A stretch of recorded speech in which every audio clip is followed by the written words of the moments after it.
Hi and welcome to the Great and Hope presentation discussing history of internet and networking.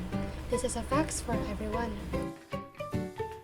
Usenet was created by Steve Bellevin, Tom Truscott, and Jim Ellis. Also, creation of BitNet by IBM. Users Network, also known as Usenet, is a worldwide distributed discussion system available on computers. It was developed from the general-purpose Unix-to-Unix copy dial-up network architecture. 1981, CSNet 56 kbps was created for institutions without access to ARPANET. CSNet stands for Computer Science Research Network, a project sponsored by NSF to provide advanced computer network services to the computer research community. CSNet is a logical net, a high-level communication environment spanning several physical nets, including the ARPANET, PhoneNet, and X. 1983, IAB and DNS was created by the University of Wisconsin. TCP and IP/IP became the core Internet protocol. The University of Wisconsin created Domain Name System, or DNS. This allowed packets to be directed to a database into the corresponding IP number. This made it much easier to people to access other servers because they no longer had to remember numbers. 1984, the ARPANET was divided into two networks, MILNET and ARPANET. MILNET was to serve the needs of the military and ARPANET to serve the advanced research component. Department of Defense continued to support both networks. Una po noong 1984, mayroong ARPANET which is ang Advanced Research Projects Agency Network. Ito po ay isa sa mga unang computer network na nag-implement ng Transmission Control Protocol Suite para mag-support sa mga networks. Mayroon po tayong dalawang network, ang MILNET and ARPANET. Ang MILNET po ay para maibigay ang kailangan ng military at ARPANET nga po ay para nga mapag-support. Ang purpose po ng CSNet ay para ma-extend ang mga networking benefits na connected din sa ARPANET dahil sa mga funds at authorization limits. Sa NSFNet naman po, ito po ang pangunahin na network na may connection sa government at mga research facilities. 1985, the National Science Foundation deploying the new T1 lines which would be finished by 1988. Noong 1985, ang National Science Foundation ay nag-launch ng initiative para mag-build ng state-of-art national backbone network. At nag-umpisa siya mag-deploy ng bagong T1 lines na natapos noong 1988.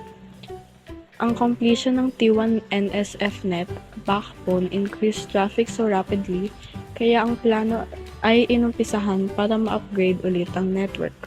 1986, the Internet Engineering Task Force, or IETF, was created to serve as a forum for technical coordination by contractors for DARPA working on ARPANET, US Defense, DALA, Network DDN, and the Internet Core Gateway System. NSFNet went online in 1986. In 1986, NSFNet project was creating network access sa mga supercomputer sites for researchers and academic organizations sa United States. International connections to NSFNet are mergence of architecture such as the domain, name system, and the adoptions of IP on existing networks in the United States and around the world marked the beginning of the Internet. Defense Advanced Research Projects Agency, or DARPA, initiated a research program to investigate techniques and technologies for interlinking packets or networks of various kinds. Defense Data Network, or DDN, was a computer networking effort of the United States Department of Defense from 1983 through 1995. It was based on ARPANET technology. 1987, BitNet and CSNet merged to form CRN with NSF support. BitNet was a cooperative U.S. university computer network founded in 1981 by Ira Fudges at the City University of New York and Graydon Freeman at Yale University. The first network link was between CUNY and Yale. In the early 1980s, the National Science Foundation, or NSF, had several initiatives running to help spread the benefits of networking. One of these efforts, called CSNet, and it linked together several computer science departments across the country using TCP or IP. 1988. Upgrades were planned due to increased traffic after T1 NSFNet backbone completion. The National Science Foundation Network, or NSFNet, was program of coordinated, evolving projects sponsored by the National Science Foundation, or NSF, from 1985 to 1995 to promote advanced research and education networking in the United States. 1990.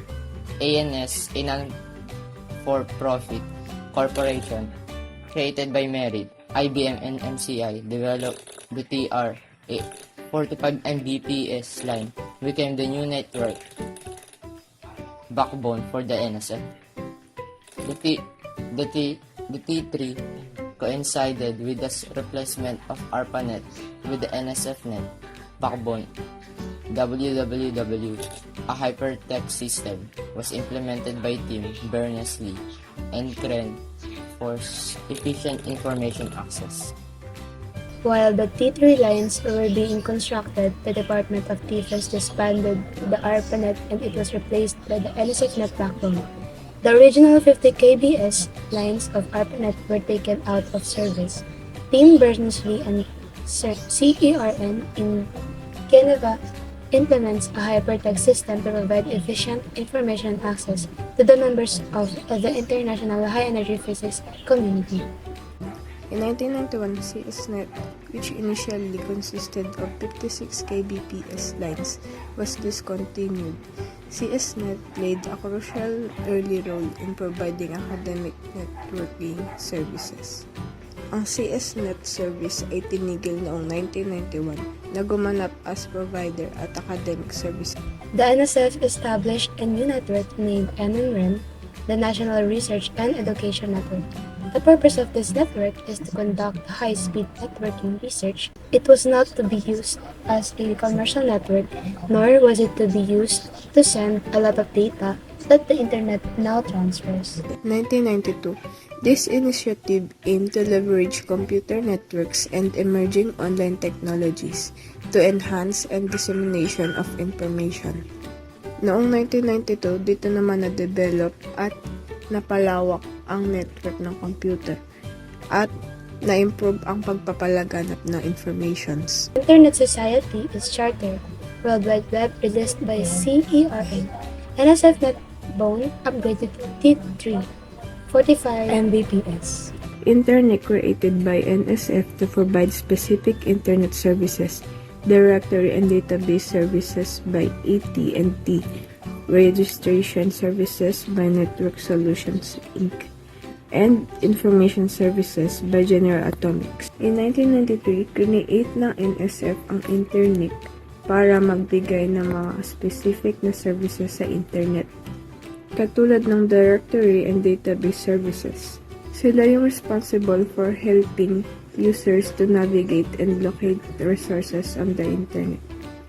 Registration services, sila naman ang user-friendly for websites para mapadali ang access sa online resources. Information services, sila yung mga nagpo-provide ng valuable information service. Also, in 1993, Mark Andreessen and NCSA and the University of Illinois developed a graphical user interface to the www called Mosaic 4X. Mosaic was the first web browser. Mark Andreessen were working at the National Center for Supercomputing Applications. Indeed, developed pioneering web browser known as Mosaic 4X Windows system. This web browser played a significant role in this early history of the World Wide Web because it was the first to provide us a user-friendly graphical interface for navigating and viewing web content.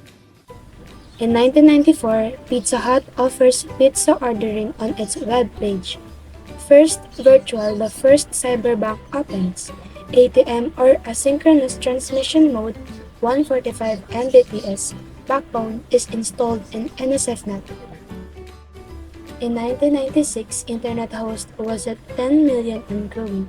Most Internet traffic is carried by backbones of independent ISPs, including MCI, AT&T, Sprint, UUNet, BBN Planet, NNS, and more. Currently, the Internet Society, the group that controls the Internet, is trying to figure out new TCP or IP to be able to have billions of addresses rather than the limited system of today. The problem that has arisen is that it is not known how both the old and the new addressing systems will be able to work at the same time during transmission period. Habis Internet Timeline is released was Request for Comment or RFC 2235 and FY132. Electronic postal stamps became a reality with the U.S. Postal Service, allowing stamps to be purchased and downloaded for printing from the web. Habis Internet Timeline in 1993 to 2018 by Robert H. Sacom. Permission is granted for use of this document in whole or in part of non-commercial purposes as long as this copyright notice link to this document at the archive list at the end is included. In 1999, WAP Cellular Applications Wireless Device. Wireless Application Protocol or WAP is a technical standard for accessing information over a mobile wireless network. A WAP browser is a web browser for mobile devices such as mobile phones that use the protocol. It is introduced in 1999. Thank you for listening. This is Grade 10 Hook presenting the history of Internet and networking.